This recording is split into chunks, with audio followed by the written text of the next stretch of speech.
худлаа яриад манайхан айгүй ядуу байхгүй юу да тий. Одоо ингээд дотор ингээд бүгдөө жирийгээл ингэж унтаал тий.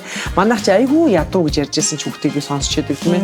Тэгэхээр эх орноор одоо тийм бахархан гэдэг нь та хэр зэрэг эх орноо мэддэг. Ер нь эх орноо мууж ирсэн би Солонгос ямар ч залуу нэг мэдхгүй.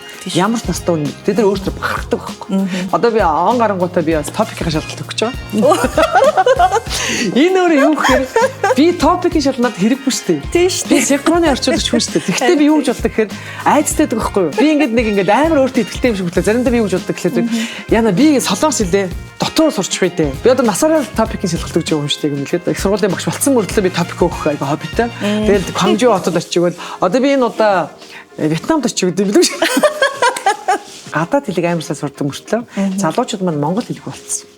Өнөөдөр та Монголд ажиллахгүй байж болно тийм ээ. Та гадаад улс оронд биш тийм ээ. Маш сайн англиар ярьдаг байгаад, маш сайн унгал солонгос хэлтэй байгаад та тэднээс ялгарах ямар ч онцлог байхгүй.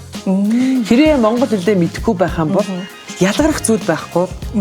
Та өнөөдөр сонирхолтой биш байхгүй. Тэгвэл та маш сайн солонгос хэлтэй мөртлөө Монгол үндэснийхаа тийм ээ тэр одоо агуулгыг өөртөө шингээж гисэн тэр чанарыг шингээсэн байх юм бол таныг сонирхох